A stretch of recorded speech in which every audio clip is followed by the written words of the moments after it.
comenzar nuestra mesa de discusión. Tenemos dos mesas de discusión con la idea de literalmente hacer una apuesta en común. Ayer tuvimos una muy buena propuesta de provocación desde que salíamos del mismo Secut, de la conferencia de Tonatiuh Guillén. Ya había como hervidero en el camión diciendo esto sí está padre, esto no está padre, debería de tomar en cuenta estas otras cosas, y la verdad es de lo que se trata. Se trata de venir a pensar juntos, como ha dicho nuestro director Pedro Salazar, ver desde la frontera, desde la frontera, pensar en el encuentro al de esta ocasión al que le hemos puesto el tema de transterritorialidad, nacionalidad y ciudadanía. Le hemos pedido ahorita a la doctora Chantal Lucero Vargas, que ahora se las presento, que sea facilitadora, provocadora, nos ayude a dirigir el diálogo. Les presento a Chantal y empezamos con las preguntas detonadoras que entiendo que todos también tuvimos. Ella es doctora en Ciencias Sociales con especialidad en Estudios Regionales por el Colegio de la Frontera Norte. Ha realizado estancias de investigación en el Instituto Kellogg para Estados Unidos, para estudios internacionales de la Universidad de Notre Dame, y en el Centro de Estudios sobre México y Estados Unidos en la Universidad de California en San Diego. Dentro de los proyectos de investigación en los que ha participado se encuentran The Mexican Migration Field Research para UCLA, UCSD, COLEF y la UABC, así como el proyecto de investigación Flujos Migratorios en las Fronteras Norte y Sur de México y Tránsito hacia Estados Unidos, Dinámicas de Movilidad y Políticas de Contención, también en el COLEF.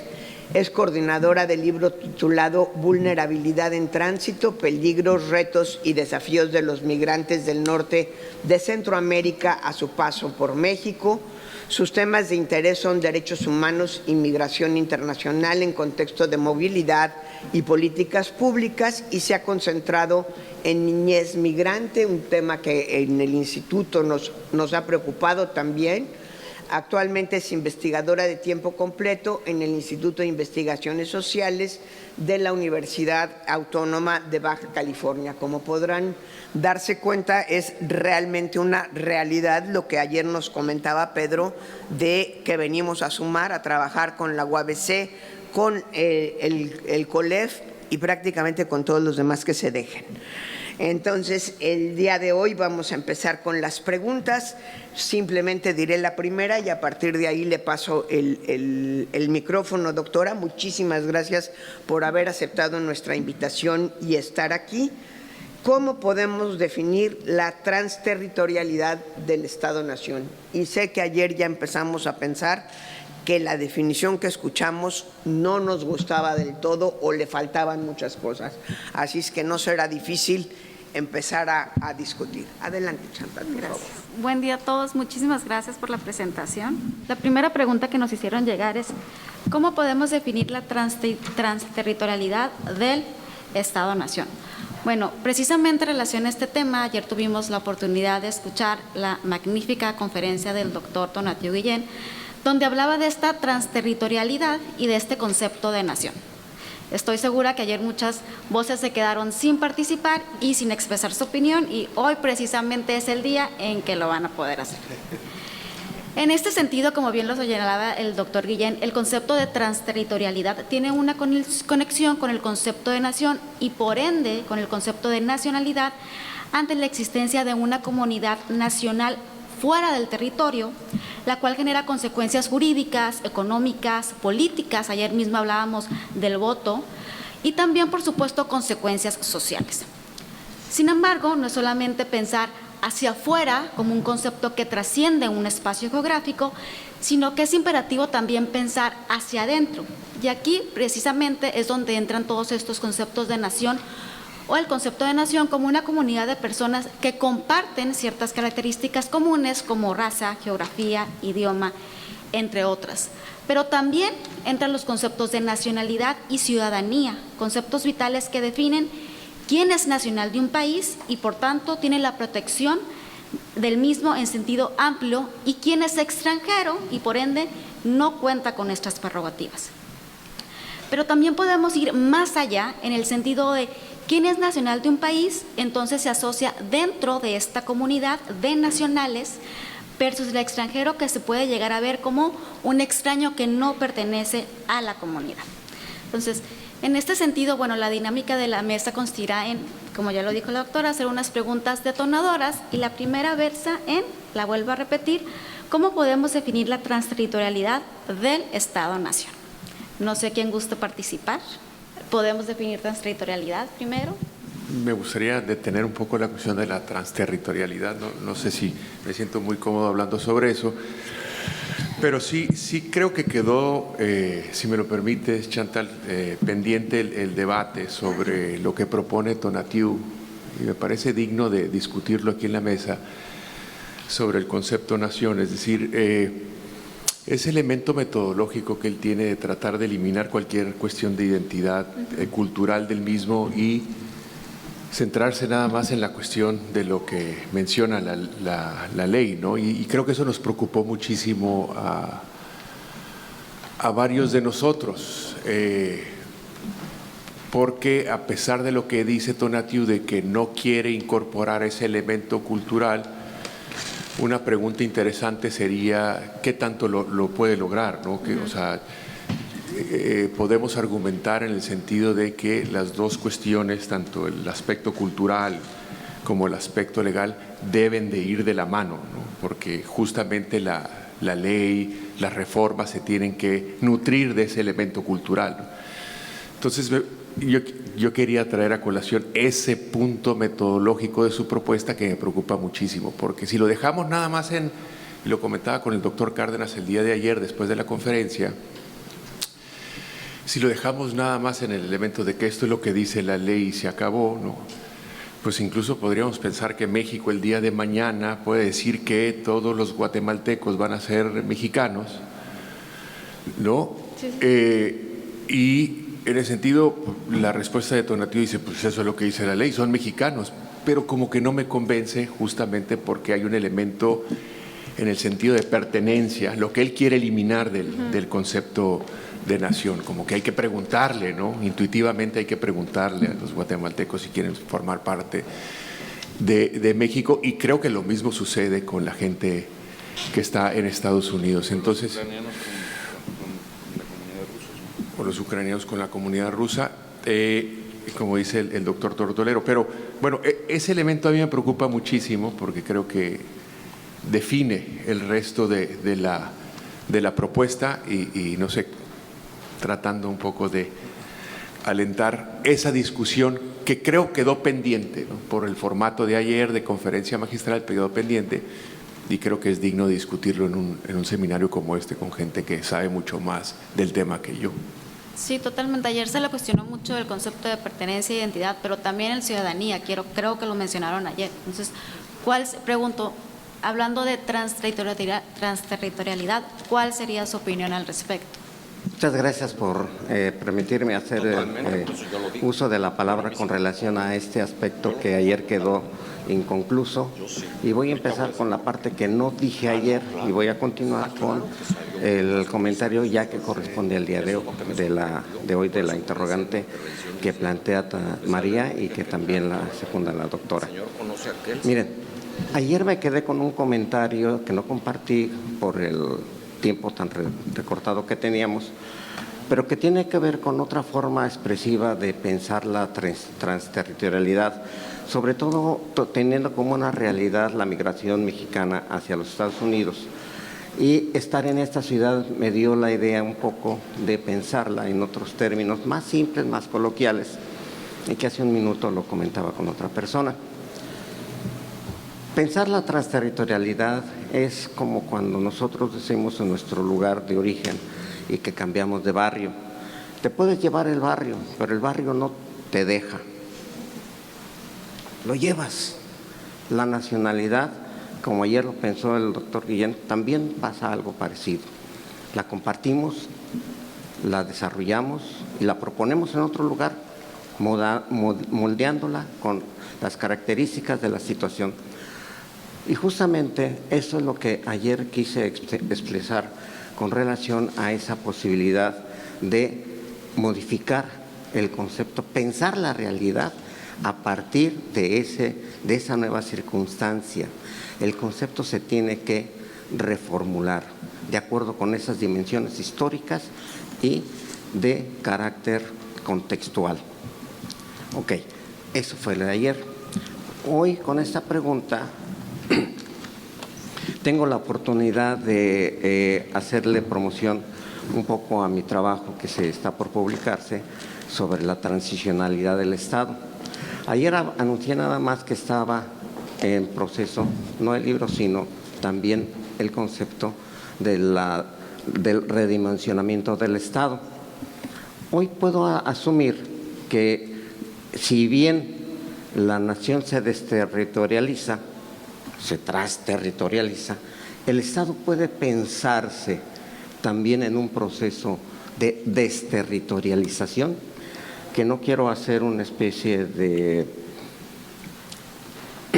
juego de palabras, tampoco. Lo que pasa es que sí hay una reconfiguración, un redimensionamiento de la capacidad política a propósito de los procesos de integración. Sí, son las nuevas instancias de decisión política agrupadas en los diferentes bloques regionales los que obligan a tomar decisiones compartidas y con ello la soberanía. Hoy es otro concepto necesario de repensar, no solamente el Estado, no solamente la nación o sus componentes como es la soberanía, es necesario incorporarla también, porque justamente en esta capacidad de representación social que pueden tener los migrantes en otro lugar, pueden asumir un nuevo proceso de compartir el poder de una manera solidaria, no necesariamente soberana. Eso es todo por ahorita. Muchísimas gracias. Víctor, por favor. Bueno, sin duda que lo que escuchamos ayer nos abrió a todos muchas interrogantes. Contestando primero directamente el tema extraterritorial del Estado, existe y ha existido siempre con las sedes diplomáticas de los países fuera de su país, que son precisamente territorios del Estado, o sea, ahí sí hay una extraterritorialidad del Estado. Lo otro, me preocupa cuando se confunde o se quiere asimilar nación con nacionalidad. Yo creo que son cosas y conceptos distintos. Incluso la nacionalidad creo que hoy día tiene unas funciones muy distintas de las que tuvo, por ejemplo, en el siglo XIX o en el siglo XX. El impacto y el uso de la nacionalidad es distinto. Y el tener acceso a una nacionalidad incluso no implica hacer vida ciudadana o no implica ciudadanía. La reforma del año pasado, que nos comentaban, evidentemente abre la posibilidad de que 12 millones o 15 millones de personas puedan asumir la nacionalidad, pero eso no los hace parte de la nación. Es más, muy probablemente un número muy importante, como se ha dicho, no les interese. Y ese adquirir nacionalidad va a tener unas finalidades concretas según cada quien. Igual es simplemente tenerla ahí por mis ancestros y sentirme parte de mi familia, o la uso porque me interesa para viajar o para tener una posición determinada en determinado trabajo o lo que sea.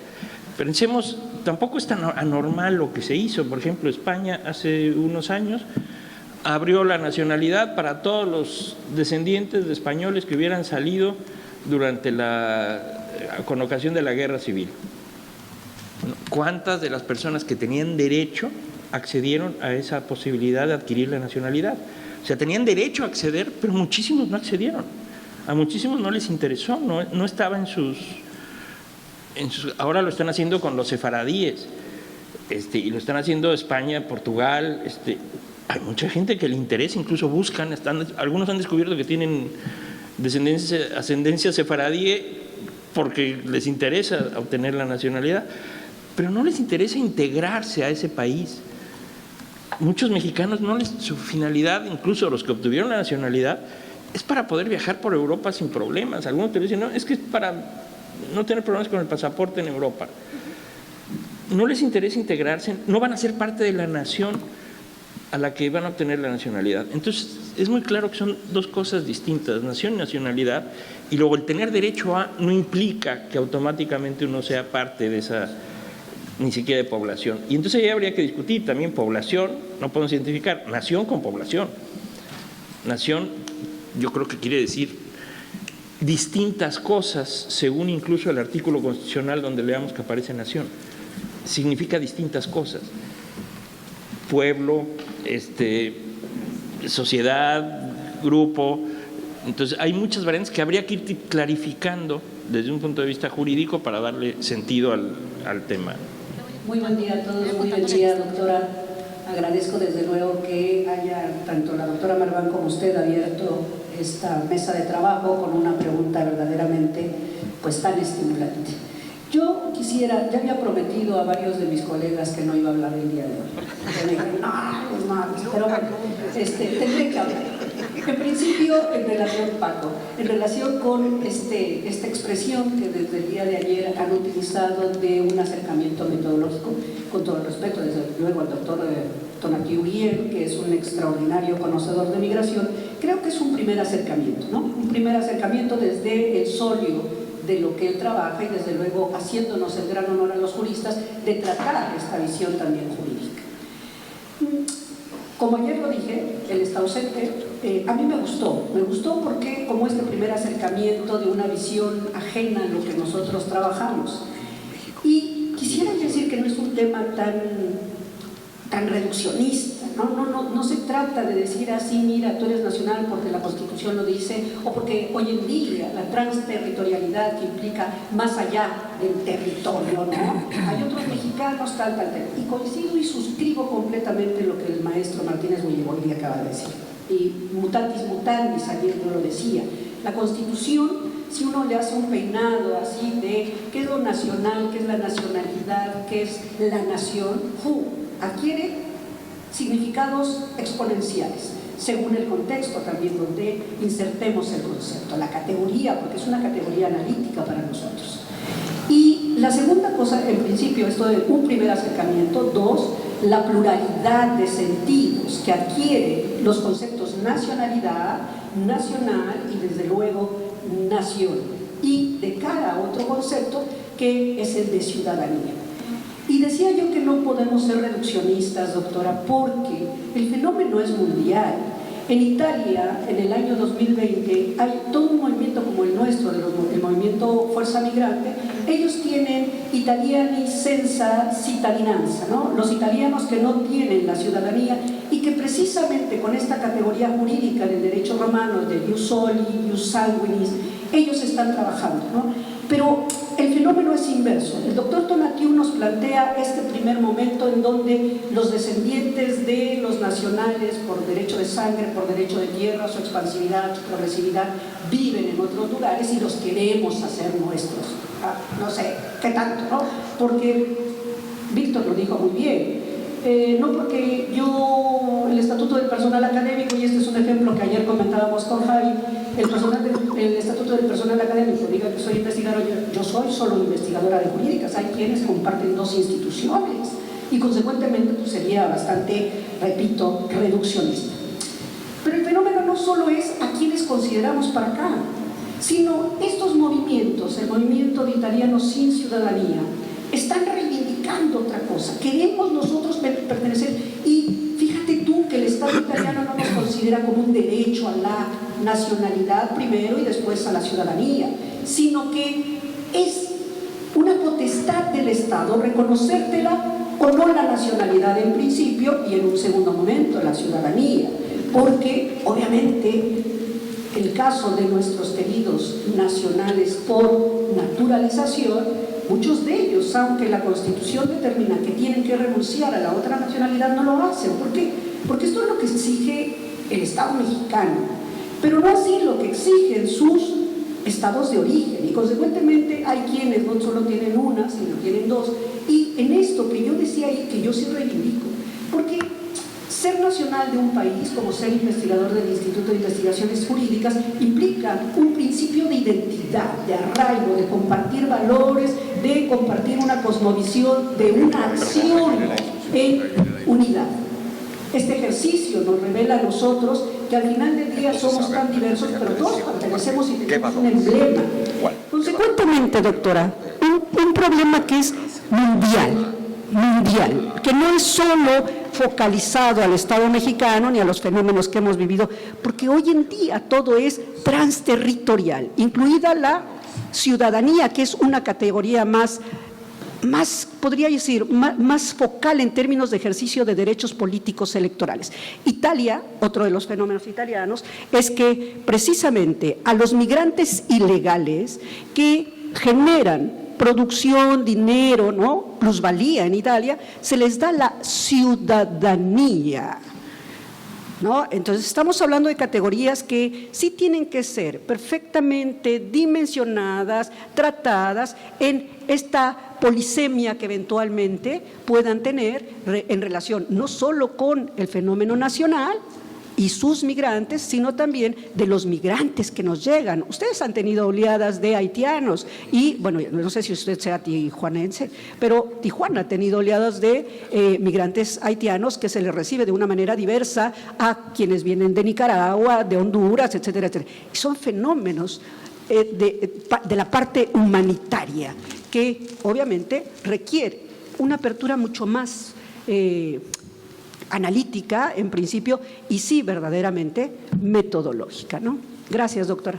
Me queda la duda, ¿qué significa compartir nacionalidad? Expongo la pregunta. ¿Y el nacional de un país forma parte de esta comunidad? ¿Comparten ideología, tradiciones, incluso idioma? ¿No? En ese sentido, ¿podemos hablar de una transterritorialidad? Le pasamos la palabra. Buenos días a todas y a todos. Diego Amador, estudiante de la Estación Noroeste. Mis temas de trabajo son ética de la inmigración, filosofía política. Voy a tratar de contestar las dos preguntas partiendo de que en los debates de filosofía política y ética de la inmigración, cuando hablamos de transterritorialidad y el Estado-Nación, la idea de nación ya no se utiliza. Ya no se utiliza porque nación implica un criterio de identificación cultural, lingüístico y unas cuestiones que tienen que ver con un concepto más profundo, que es el concepto de membresía. Quiénes son miembros del Estado, quiénes pueden compartir dentro del Estado. Y naturalmente este concepto de membresía nos lleva al debate del concepto de ciudadanía, no tanto el de nación, puesto que la nación lo suelen utilizar más para como un símil de lo que es lo que nosotros llamamos nacionalidad.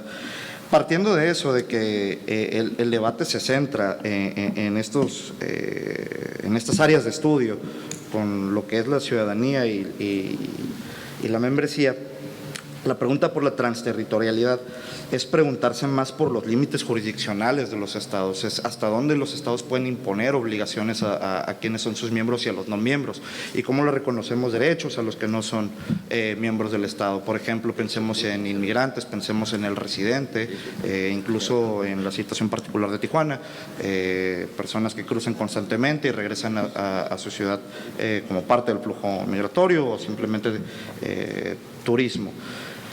De aquí que la pregunta entonces radica en cómo nosotros vamos a analizar o cómo se debe analizar la ciudadanía, qué es lo que hace a un ciudadano. Y ya entrando a la segunda pregunta, pues varios en la bibliografía, como puede ser Michael Blake, Thomas Nagel, el conso John Rawls y el propio David Miller, pues hablan de situaciones más culturales, de que, por ejemplo, yo soy miembro de un estado porque comparto rasgos culturales, lingüísticos, sociales con un cierto grupo de personas. Si no queremos atender a la situación cultural, pues lo que hacemos es analizarlo por el grupo de intereses que tenemos como parte de una comunidad política, y con eso vamos a construir membresía, y posteriormente vamos a hablar de una gran nación como podría ser México, como podría ser Estados Unidos, Guatemala o el país que se guste y mande. Incluso si no se quiere compartir esta idea de que somos miembros de un Estado, ciudadanos de un Estado para construir una nación, una tercera opción, una tercera vía que ya no es la cuestión cultural o no es la cuestión ideológica de los intereses que nosotros perseguimos, está la cuestión de que por lo menos a nosotros como ciudadanos, o por lo menos como nosotros, como un ente que compartimos dentro de las fronteras de un Estado, dentro de un territorio que delimita una jurisdicción, pues a nosotros sí nos cae el poder coercitivo del Estado y aceptamos ese poder coercitivo. Nosotros somos los que decidimos crear instituciones como parte de un Estado. Nosotros nos pusimos de acuerdo cuáles van a ser las reglas, cuál va a ser el sistema político, cuál va a ser el sistema jurídico, y a partir de eso nosotros sí podemos decidir quiénes son miembros y quiénes no son miembros. Que estos son argumentos que suelen utilizar desde la ética de la inmigración y la filosofía política para distinguir qué es lo que se está debatiendo, cuál es el objeto de estudio. Por eso en muchos de los textos que se encuentran en estos debates, ya el concepto nación es abandonado, ya no se utiliza, pues que no se vaya más que a debatir cuestiones culturales. Lo que realmente o más bien, lo que muchos han fijado su atención, tanto cosmopolitas como nacionalistas, es debatir quiénes pueden ser miembros y quiénes no pueden ser miembros, y qué le debemos a los que son miembros y qué le debemos a los que no son miembros. Y creo que ya me extendí mucho, así que lo voy a dejar ahí. Muchas gracias. Me presento, soy Edith Cuautla Rodríguez, académica de la Universidad Nacional Autónoma de México, técnica académica del Instituto de Investigaciones Jurídicas y profesora de asignatura de la Facultad de Derecho de ambas de la UNAM. Bueno, perdón, lo voy a regresar un poco al aspecto analítico, porque ciertamente hay discusiones, ha mencionado Diego cosas muy interesantes sobre el cambio y evolución de los conceptos. Sin embargo, aquí lo relevante, y me parece muy importante que hoy estemos aquí, cómo logramos trabajar en conjunto las diferentes disciplinas, porque desde el punto de vista del derecho tenemos muchos problemas. Podemos discutir todas estas categorías desde el punto de vista sociológico, de la filosofía política. Sin embargo, desde la filosofía analítica, que es donde nos ubicamos nosotros, se considera muy relevante establecer propiedades a una noción, a un concepto, para que pueda ser aplicable y aterrizada. Nos dejan un problema muy grande, y sobre todo a los operadores jurídicos que aplican la norma. Cuando estamos hablando de formular enunciados, que aquel operador que tiene en la mano diga: esta caja de Pandora que se abrió con este enunciado tan abierto, podamos aplicar. Que creo que ese es uno de los grandes retos que tenemos que todos trabajar, para que el aplicador tenga la posibilidad de concretar, sean los derechos, sean las libertades. Y pongo un tema importante, este tema respecto de la pertenencia. En el derecho, en materia indígena, ustedes saben que está el concepto de autoadscripción, y esto es complicadísimo y muy conflictivo, porque resulta que para ejercer los derechos políticos basta con que yo me identifique como indígena y ante la autoridad lo determine de esa manera. Entonces, si trasladamos esta categoría de autoidentificación, ¿cómo opera? Los nacionales, ciudadanos. Por eso la relevancia de identificar las características y propiedades de los conceptos en términos analíticos, porque es la única manera que tenemos de poder bajar el derecho a los conflictos sociales, ¿no? Entonces, en el derecho mexicano tenemos este famoso concepto de autoadscripción, que perfectamente lo podrían llevar cuando se dirima algún conflicto en específico. Y esa autoadscripción basta que diga un alemán: me siento mexicano, un costarricense o cualquier que sea de cualquier lugar, ¿no? Entonces, la relevancia analítica creo que ya está presente, y regresar al punto metodológico, que creo que nos puede dar una orientación mejor, y esta dinámica. Me parece muy interesante lo que menciona Diego, ¿verdad?, respecto de que se está hablando de otra terminología, porque lo que se busca es la inclusión. Pero de qué manera, con qué características, demos la herramienta a los aplicadores, que eso es lo importante, creo yo. Muy buenos días a todas y a todos. Mi nombre es Roxana Rosas Fregoso, soy investigadora de la Estación Noroeste, y quisiera regresar un poco la discusión a la definición o a la concepción terminológica del término transterritorialidad. Y en este sentido entiendo que puede ser visto desde distintas disciplinas, y la intención es poder buscar esta mirada multidisciplinar.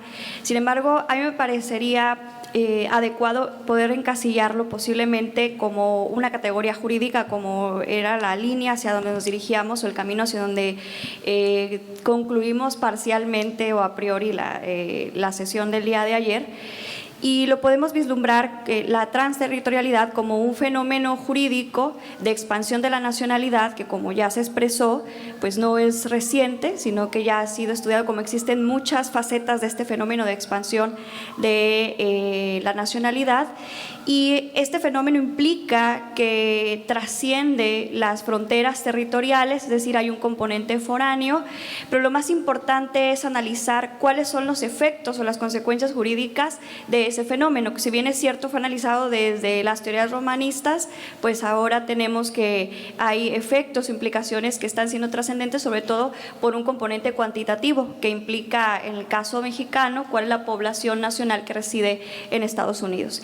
Y en esa línea, al hacer este análisis de los distintos efectos jurídicos e implicaciones que pueden surgir, pues ya lo comentábamos, ¿no? Políticas, económicas, incluso que pueden ser revisadas desde disciplinas como el derecho económico internacional, la propia globalización, la política internacional, o incluso yo me atrevería a poner en la mesa, en el caso de los efectos económicos, los derechos humanos en relación a un componente de igualdad y de pobreza que es claramente el relieve, ¿no? O la punta del iceberg al analizar que México en el año pasado tuvo la mayor cantidad de remesas provenientes de Estados Unidos de trabajadores migrantes, y entonces esto implica que dentro de los efectos económicos este fenómeno de transterritorialidad está poniendo de relieve una situación de pobreza y desigualdad estructural en México en relación a la población migrante. Quisiera poner eso en la mesa.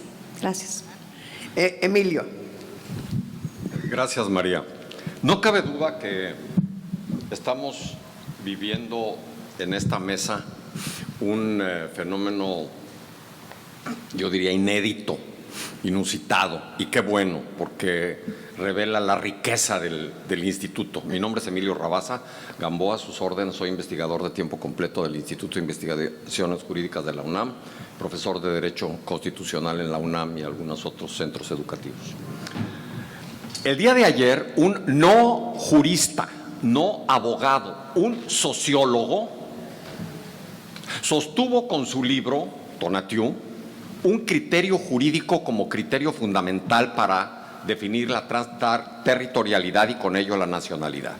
Y dijo, es lo que dice la Constitución, mismo que se amplió con las reformas, las dos grandes reformas del 2017 y 2021, ¿sí? Y se abrió, y de repente con esas reformas de haber sido 120 pasamos a 160 en números redondos.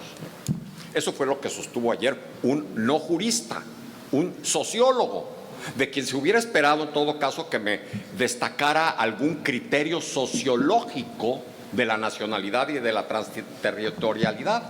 Pero no, incluso por eso le pregunté si conocía a Kelsen, que es quien mejor fundamenta el criterio jurídico como el criterio de la unidad del Estado en la diversidad social, en la diversidad política, incluso en la diversidad territorial. ¿Sí? Cuando doy mi clase y les pregunto a mis alumnos, ¿qué hace que territorios del mismo Estado estén separados por otros países? ¿Qué hace que personas que tienen distintas características culturales, concretamente incluso en México dentro del territorio, los indígenas y los no indígenas, sean todos parte del mismo Estado? El derecho, la Constitución es el criterio objetivo. Bueno, y resulta que mis colegas, permítanme el término, culturalistas, dicen, no, ¿cómo sostiene ese criterio jurídico? No, la nacionalidad está dada por criterios culturales o sociales. Mi querida amiga vecina de Cubículo, Pilar, dice, compartir valores. Bueno, amigas, amigos, entonces habría que precisar cuáles son esos criterios culturales y qué tipo de valores estamos hablando. Porque Tonatiuh sí sostiene un criterio objetivo, el derecho, la Constitución. Si hablamos de cultural, entonces tenemos que precisar qué parte de la cultura, toda, la religión. Entonces, ¿los mexicanos testigos de Jehová o judíos no son mexicanos? ¿La veneración a la Virgen de Guadalupe y quienes no la veneran no son mexicanos? Yo viví en Boston y conocí todo tipo de mexicanos, desde los que llevaban allá centurias años, ya tenían un negocito, hasta los chavos que llegaban a estudiar a Harvard, MIT, etc. Algunos judíos, otros católicos, y eran mexicanos. Algunos, en efecto, el 12 de diciembre iban a celebrar a las iglesias a la Virgen de Guadalupe, yo las acompañaba como cónsul, pero otros no se paraban en eso porque iban a las sinagogas, por ejemplo, y eran mexicanos. La gastronomía, el que nos gusten los chilaquiles y las tortillas, pues hay mexicanos que las aborrecen y querían comer hamburguesas y hot dogs. Entonces, ¿cuál? ¿Qué valores? ¿Qué valores tendríamos que definir como el valor compartido fundamental que constituye la nacionalidad? Nuestro amigo Diego señala algo interesante, la membresía, la pertenencia, ¿sí?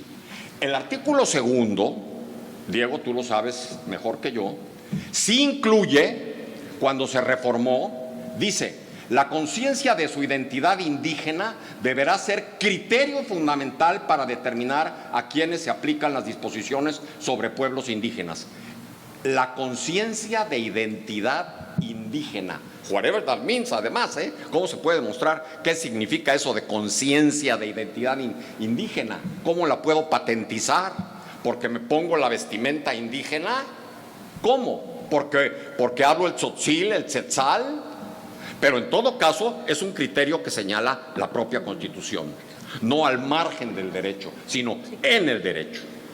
Entonces yo sí defiendo y sostengo el criterio de Tonatiuh, porque me parece que es el único criterio objetivo que tenemos para saber quiénes son nacionales de un país, lo que dice su Constitución, independientemente de las creencias, de los valores, que además, una vez ya definido quién es mexicano o mexicana, se pueda estudiar sociológicamente y quiénes son el grupo de católicos que viven en la villita en Chicago, por ejemplo. Ah, sí, claro, por supuesto. Pero yo no encuentro un criterio cultural o sociológico universal que defina la mexicanidad. Y en cambio sí encuentro cantidad de ejemplos contrarios de personas que son mexicanos o mexicanas y que no obstante no comparten ese criterio cultural o esos valores. Y son mexicanas y mexicanos. ¿Por qué? Porque hay unos artículos en la Constitución que dice quiénes son mexicanas y quiénes son mexicanos, y quienes cumplen con esos requisitos por nacimiento, por naturalización, son mexicanos e integran la nación. Que además tengamos algunos valores en común, nos guste seguir a la selección mexicana de fútbol, sí, claro que sí, pero no es universal, no es generalizado.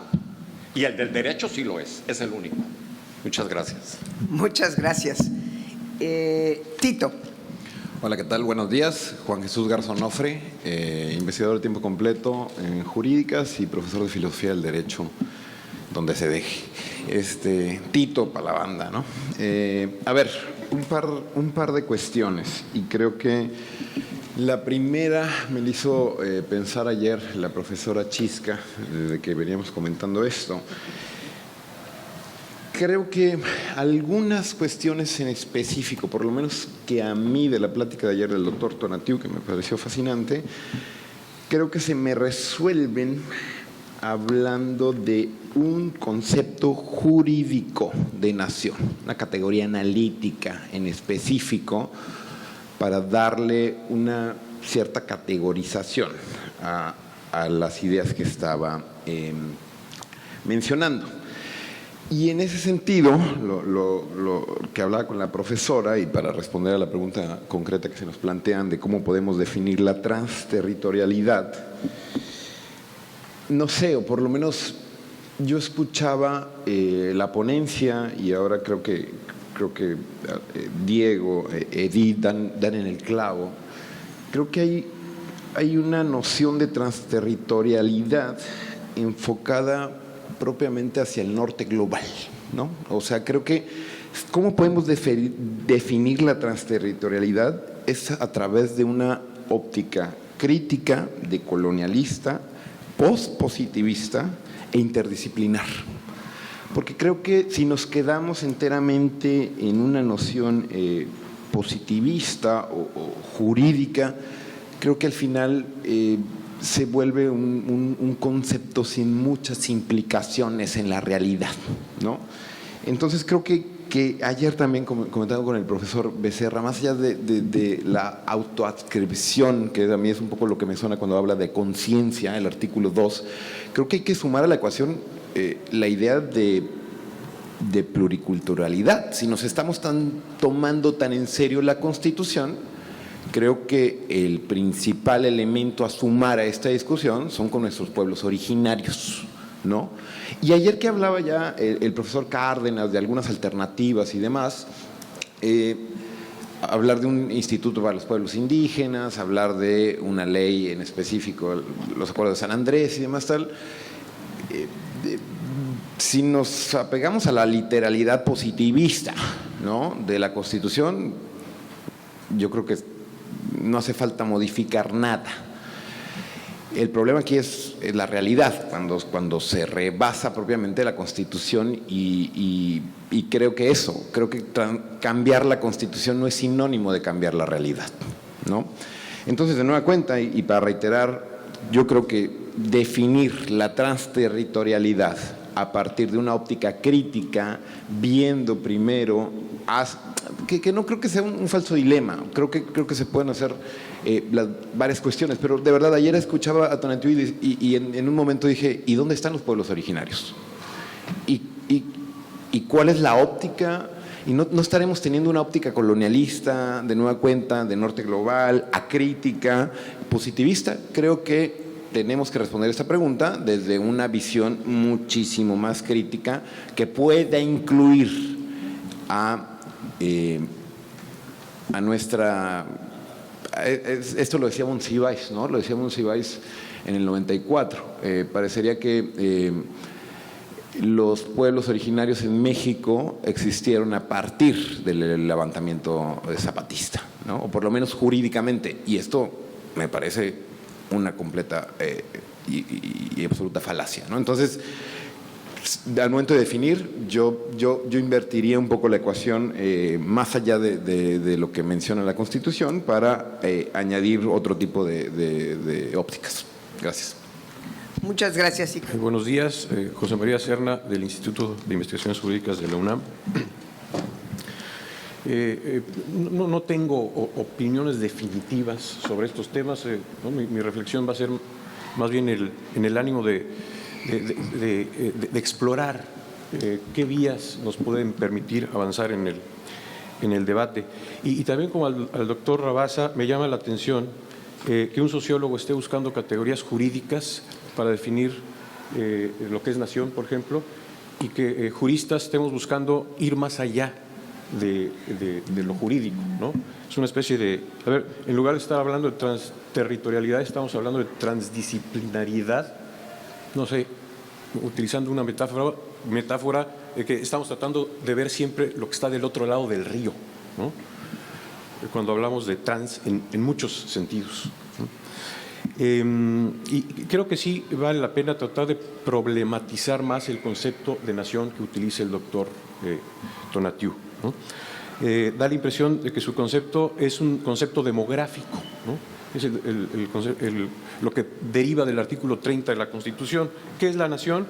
Pues es la suma de los que son mexicanos, ¿no? Es una noción como de una agregación de individuos, ¿no? Y creo que eso es limitado, me da esa impresión. ¿Y por qué es limitado? Bueno, como hipótesis, a lo mejor podríamos plantear dos vías, ¿no? Es limitado o puede ser limitado porque la nación puede ser algo más que una agregación de individuos, o como segunda hipótesis, el concepto es limitado porque la nación puede ser algo distinto a lo que está planteando el artículo 30 de la Constitución, ¿no? Entonces ahí de entrada tenemos dos hipótesis. La nación puede ser algo más de lo que plantea el artículo 30 o puede ser algo distinto de lo que plantea el artículo 30. En la primera línea, algo más. Yo creo que lo que se pierde de alguna manera en la definición que nos da Tonatiuh, derivado del artículo 30, es es un sentido de comunidad, ¿no? La nación no es nada más una agregación de individuos, sino que alguna idea de comunidad está detrás del concepto o en la base del concepto de comunidad. Y dice el doctor Rabasa, pero a ver, ¿y cuál es la base de esa comunidad, ¿no?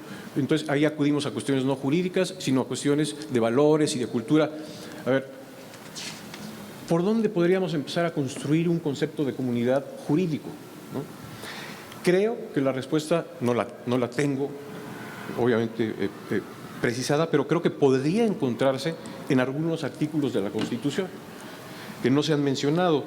En los artículos, por ejemplo, el 35 de la Constitución, que nos habla de los derechos de los ciudadanos, ¿no? O el artículo 31, que nos habla de las obligaciones de los mexicanos, o en el artículo 36, que nos habla de las obligaciones de los ciudadanos, o incluso en el artículo 37, fracción, o más bien inciso C, que nos habla de cuándo se pierde la ciudadanía mexicana, ¿sí? O sea, si yo quisiera profundizar, si tuviera más tiempo para profundizar en cómo construir una idea de comunidad, no basada precisamente en una cuestión de religión o de cultura, sino tratando de construir una categoría jurídica, me iría por el análisis de esos artículos en donde están obligaciones y derechos de ciudadanos, de mexicanos, e incluso de cuándo se pierde la ciudadanía, ¿no? Yo creo que por ahí se puede avanzar. Nación puede ser también algo distinto, y de hecho, como ya se sugirió, lo dijo Víctor, lo dijo Pilar, si uno empieza a revisar dónde aparece el concepto de nación en la Constitución, ahí empieza a ver que puede significar algo diferente, ¿no? Digo, tan solo cuando aparece en el artículo 27 constitucional, en los párrafos son el cuarto y el quinto, el dominio directo de la nación, ¿no? O la propiedad de la nación, dominio directo sobre los recursos naturales del subsuelo o propiedad de la nación sobre otra serie de bienes, mar territorial, en fin, etcétera, ¿no? Alguien decía, creo que fue Jaime, a ver, entonces parte alícuota, somos 165 millones de mexicanos, que me den mi parte alícuota del petróleo y yo veo cómo me arreglo. No, ahí nación es otra cosa, ¿no? Nación significa, creo yo, ahí sí comunidad, pero es comunidad política, o sea, es el Estado, ¿no? Incluso hay tesis de la jurisprudencia, tesis de la Suprema Corte que han equiparado de alguna manera el concepto de nación para los efectos de estos dos párrafos con el concepto de federación, el Estado federal. ¿Quién puede explotar esos recursos? ¿Quién administra? ¿Quién da las concesiones? Pues no somos los 165 millones, no son los municipios, no son las entidades federativas, es la federación, ¿no? Entonces ahí, para los efectos de esos dos párrafos, nación es el Estado federal, ¿no? Entonces, digo, ahí dejo la reflexión. Creo que estas dos vías nos permitirían avanzar un poco más en esta interesante y fructífera reflexión. Muchas gracias.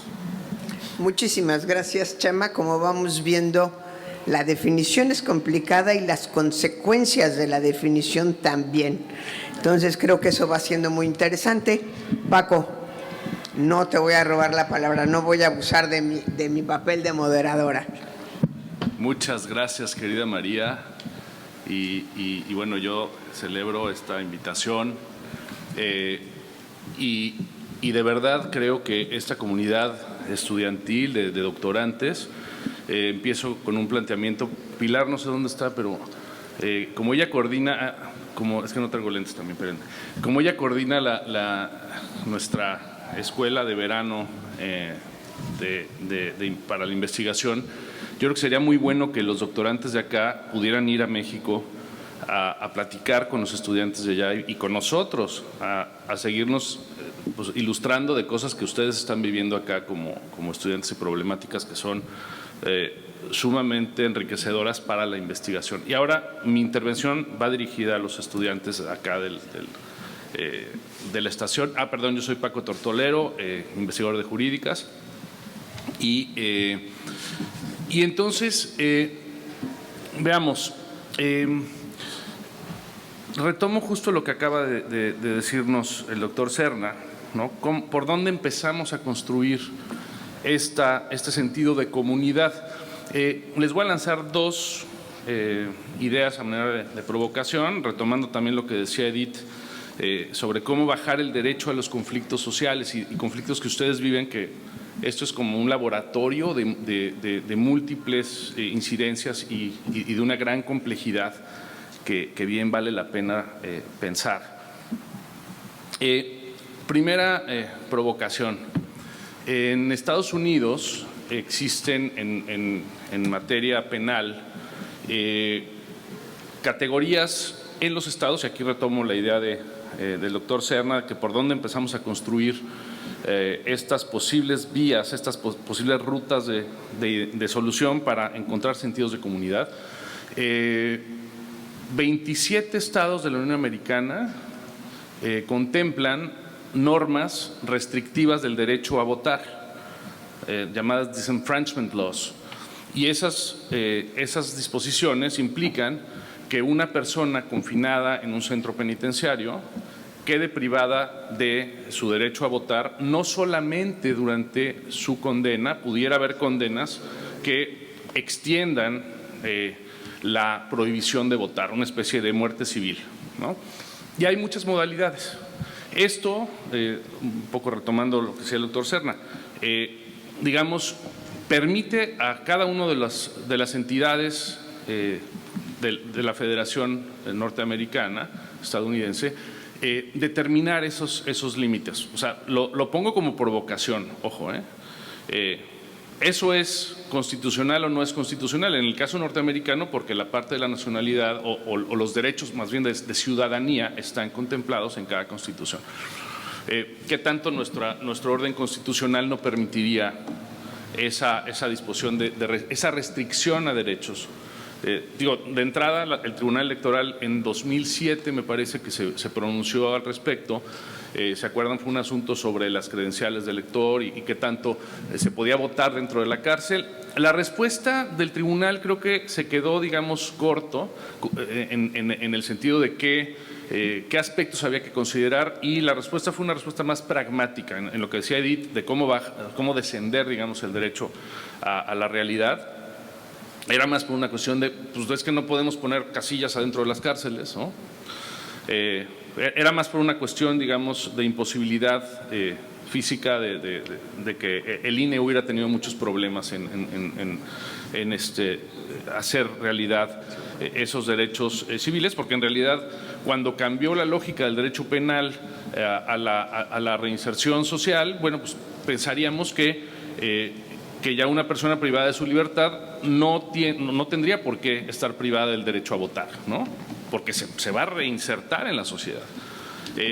Otra era la lógica de readaptación social, en donde pues, era como un enfermito que había que cuidar porque no era capaz de expresar una voluntad ciudadana. Bueno, mi segunda provocación, y bueno, más adelante voy a dar la justificación más general. Ayer muy amablemente se habló de esta nueva línea de investigación que está pensada acá para la estación noroeste, sobre el tema territorio, vino y derecho, y ha habido muchos comentarios pues, chistosos de que, bueno, pues oye, qué padre, yo quiero entrar a esa línea y que empecemos por una cata, ¿no? Bueno, y yo estoy totalmente a favor. A ver, pero les voy a platicar otra provocación, otra razón, digamos, de descender a la realidad, y ustedes que lo viven acá, sobre cómo podríamos entender este elemento de transterritorialidad. Y aquí voy a hacer una pregunta al doctor Becerra. Vamos a ver.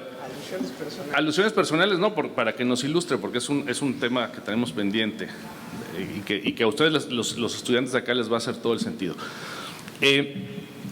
Para poder sumar a las cadenas de valor, hablando de productos regionales con elementos de identidad territorial, de identidad geográfica, y ahí voy a las nociones de productos agrícolas, sobre todo alimentarios, y ahí vamos pasando hacia la industria del vino. ¿Por qué el vino es el producto agrícola con mayor potencial de ganancia, digamos, por kilogramo vendido? Pues simplemente porque incorpora a su producción elementos de identidad. Más allá de una lógica que existía el siglo pasado, a principios del siglo XX, donde la noción de agregar valor a esos productos que en esa época se consideraban alimenticios, tenía que ver con una receta industrial. Todo cambió cuando, después de los años 40, por razones que ya les platicaré, la industria del vino en el mundo cambió después de una epidemia de una palomilla que casi exterminó todo el vino del mundo, llamada filoxera. Cambió completamente la lógica industrial y se inició una intención de todos los países productores a añadir en la cadena de valor los elementos identitarios y los elementos de las regiones. Entonces dejó de percibirse ese producto agroalimentario como un producto industrial para convertirse en un producto cultural. ¿Okay? Entonces, en esta transición, digamos, tenemos una comunidad que parece parcelada, con mucha definición geográfica, para decir de aquí para acá. Los europeos sí lo hicieron, llegan las denominaciones de origen o las indicaciones geográficas. Bueno, tiene que ver con elementos de identidad específicos que además incluyen la climatología, los vientos, la hidrología, en fin, y los caracteres del suelo, en fin. Y entonces, en esta lógica, mientras más especificidad se ha logrado en la lógica europea, con la determinación de esos elementos del producto entonces alimentario, después cultural, eso agrega valor. Y entonces, ¿dónde más podríamos encontrar puntos para darle valor a esos productos identitarios? Bueno, pues tendría que pensarse. Me da mucha pena acordarte, pero sí, bueno, tenemos muchas personas queriendo hablar. Perdón, nada más para si la puedes pregunta. Centrarte. La pregunta a Manuel Becerra para después. ¿Podríamos pensar en denominaciones de origen transfronterizas, por ejemplo? Ajá. ¿Ok? ¿Por qué? Porque históricamente California y Baja California eran una unidad, ¿no? O sea, piensen ustedes que ahí también hay una noción de identidad. Esto para decirles, todos los problemas pueden, digamos, encontrar una complejidad de soluciones. Y yo creo que en eso ustedes tienen un lugar privilegiado para poder reflexionar con las realidades que se viven cotidianamente. Perdón, María, que me excedí. No, perdón siempre. Por interrumpirte, como pero… siempre.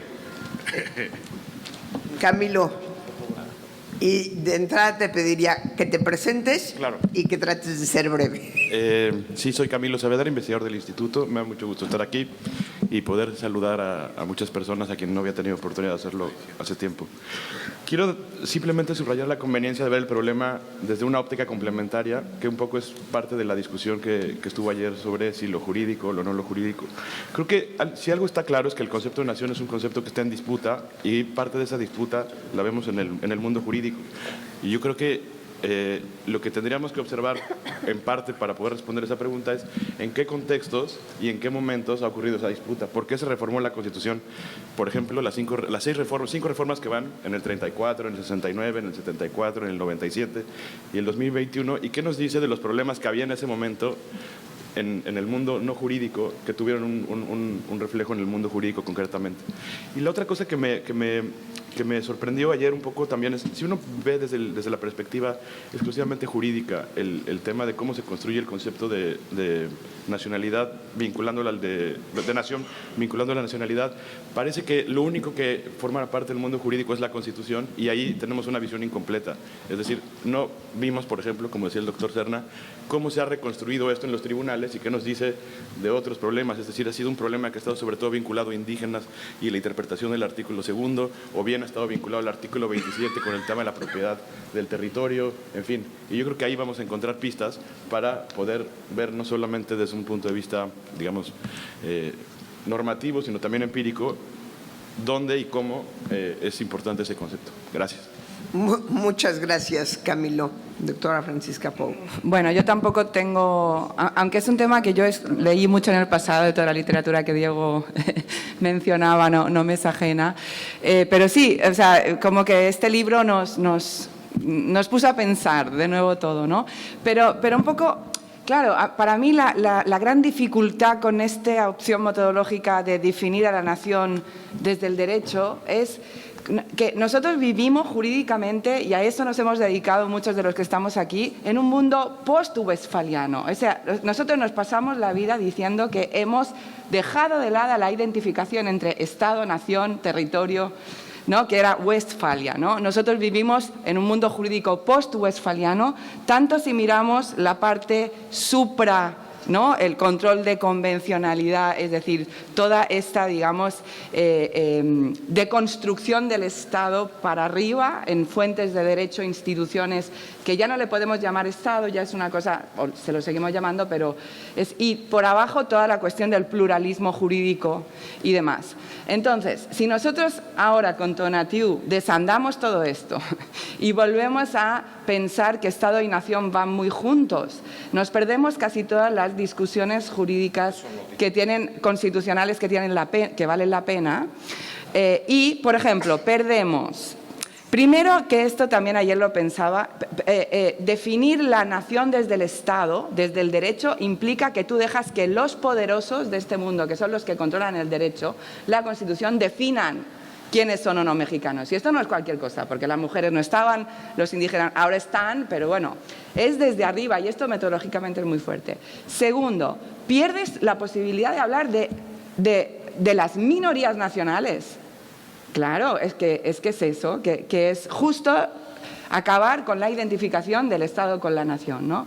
Las minorías nacionales, que son importantes para muchos países, quizá no para México ahora, pero para México sí que es importante, y para toda América Latina, la noción de Estado plurinacional, ¿vale? Que uno puede discutir si el artículo 2 llegamos al plurinacionalismo de Bolivia y Ecuador o no, pero entonces, o sea, no tenemos mucho tiempo, yo lo voy a seguir pensando para hacer más, pero mi intuición es que el concepto de nación, si es que sirve de algo, porque realmente al final dices, bueno, hablemos de otra cosa, porque ya se ha definido de tantas maneras y está en tantas agendas intelectuales y políticas, pero yo diría, nación a mí no me suena, después de todo esto, ni un concepto jurídico ni un concepto cultural, porque evidentemente lo que decías, Emilio, sino un concepto esencialmente político.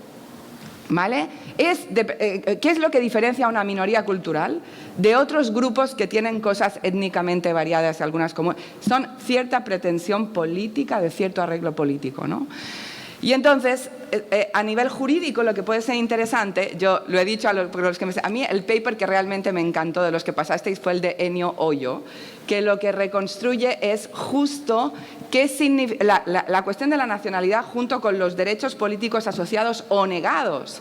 Y ahí viene el asunto de los presos que no tienen derecho. O sea, yo eso le llamaría la reconstrucción jurídica de la nacionalidad y de la ciudadanía. Y ahí hay mucho por decir, porque el Estado mexicano amplía para afuera, pero niega a los de adentro, ¿no? Porque trata peor a los naturalizados, porque trata peor a la gente con doble nacionalidad, porque excluye del cuerpo político a las personas privadas de libertad. Con estas sentencias, Paco, que estoy de acuerdo, es un argumento que no convence a nadie. Es una cosa para, a ver, por favor, en el mundo en que vivimos, organizar una votación. Entonces, no sé, yo creo que jurídicamente hay que centrarnos en estas otras cuestiones. Y no sé, se me hace muy complicado lo que quiere hacer, pero indudablemente ha resultado fecundo porque aquí estamos todos rompiéndonos la cabeza acerca de, ¿no?, qué puede tener sentido o no. Pero yo creo que es fundamentalmente político la noción.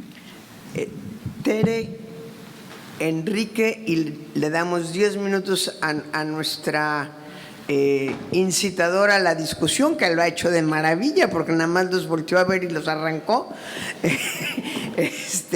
Y vamos después a un descanso. Sí, María, bueno, buen día. María Teresa Ambrosio Morales, Estación Noroeste de Investigación y Docencia Técnica Académica. Mi participación con relación a la interdisciplina, porque como abogada y psicóloga esto me surge. pues tiene que ver con aspectos psicológicos y de personalidad, de lo que implica el tema, ¿no? A partir de los trabajos de Psicología del Mexicano, descubriendo la etnopsicología de Rogelio Díaz Guerrero. El Instituto de Investigaciones Jurídicas elaboró un trabajo publicado por la UNAM en 2015 de mexicanos vistos por sí mismos, los grandes temas nacionales, que son 25, y me interesa mucho ver esta parte de nuestra personalidad, con este temperamento, con este carácter, cómo nos definimos, que en este sentido nos dice somos trabajadores, orgullosos, preocupados por la inseguridad y la corrupción, honestos, felices, religiosos y seguros de que existe el infierno y fieles al matrimonio.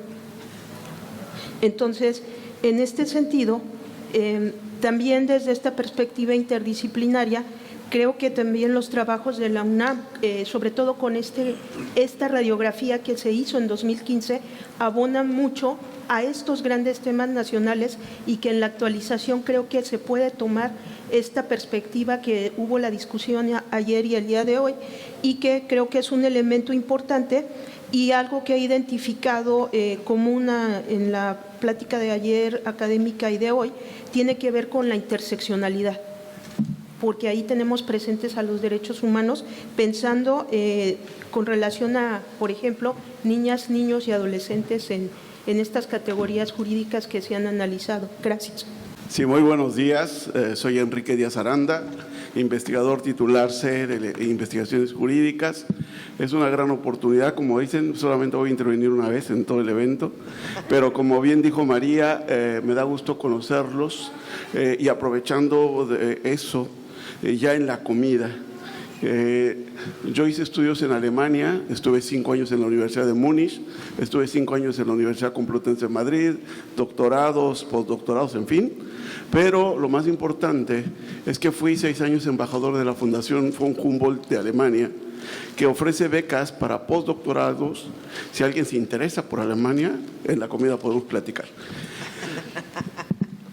Segundo punto, yo estoy de acuerdo con Emilio en que este debate tan enriquecedor tiene un punto muy importante, porque independiente de la cuestión académica, sociológica y demás de nación, tiene implicaciones jurídicas de dimensiones descomunales, y sí nos debe interesar mucho ese concepto de nación y de quién es un mexicano, porque desde la base, yo me acuerdo que cuando estudié decía que son mexicanos las personas por nacimiento, el famoso jus soli o el jus sanguinis.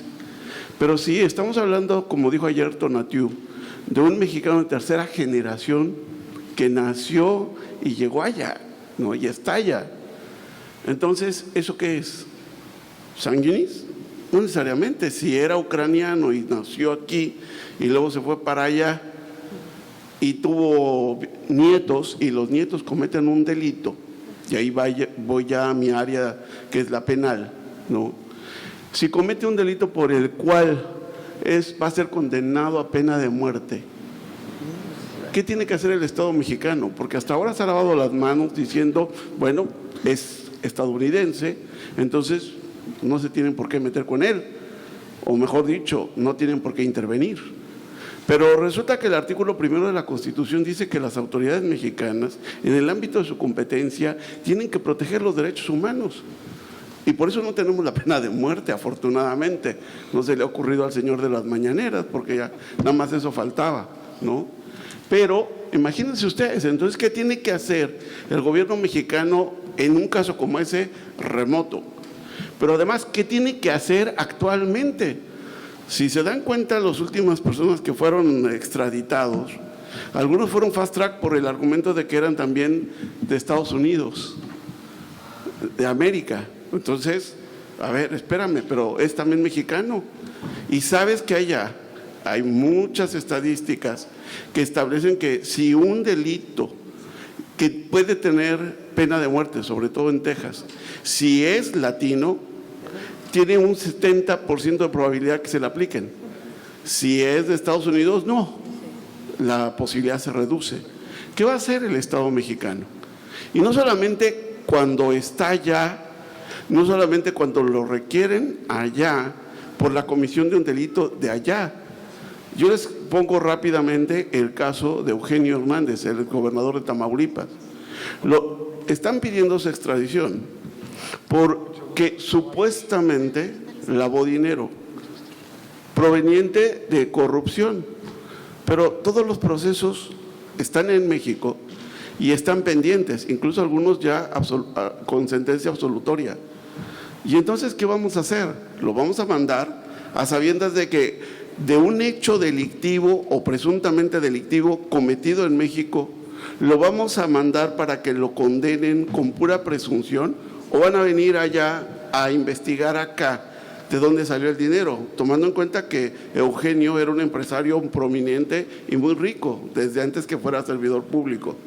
Es decir, se abre una brecha muy importante de análisis y de análisis serio de qué implicaciones tiene el que jurídicamente vayamos a definir nación, nacionalidad, pertenencia jurídica y mecanismos jurídicos que deberá aplicar el Estado mexicano, porque si no, también se hace corresponsable en ámbitos internacionales por haber cambiado esa política que sabemos de que los mexicanos se procesaban en México, que es algo que no es solamente de México. Los alemanes jamás les van a entregar a un nacional para que lo procesen en otro lugar.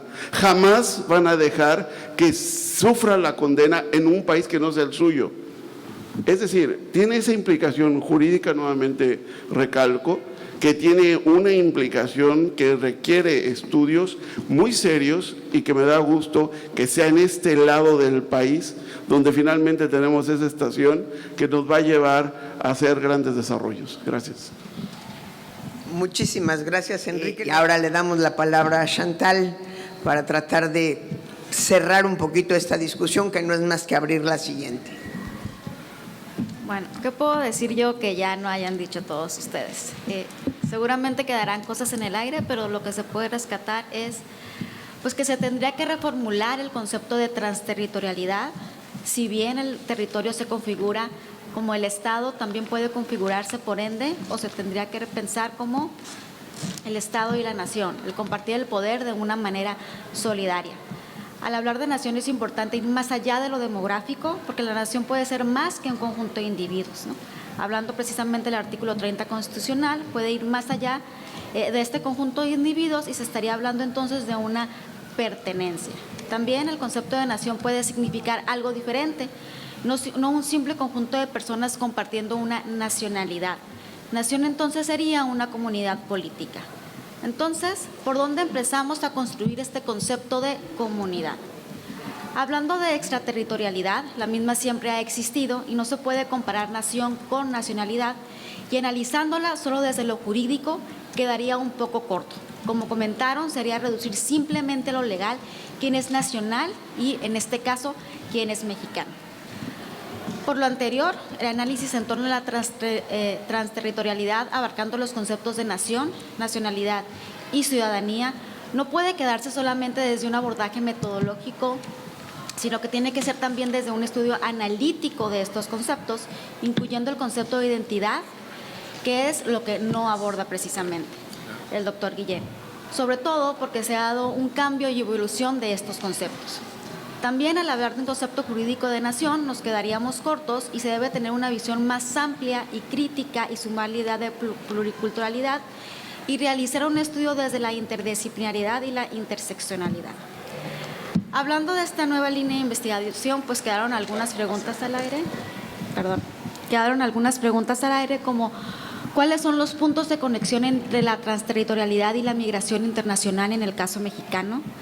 ¿Qué efectos puede producir la población migrante con residencia en Estados Unidos en el territorio mexicano? ¿Cómo se puede definir la nación mexicana en la actualidad? ¿Cuáles son los cambios al concepto de nacionalidad ante la pluriculturalidad y la introducción de nuevas culturas al territorio mexicano? Y también se podría agregar, ¿qué pesa más al hablar de la nación? ¿Lo jurídico o la cultura o los valores? ¿Se puede hacer una separación o es imperativo hablar de un todo? Y también se puede hablar de transterritorialidad simplemente como una categoría jurídica. Esas son las preguntas que dejo al aire. Tendrán la segunda mesa también para analizarlas y pues ahorita en el receso también comentarlo. Por mi parte es todo. Muchísimas gracias.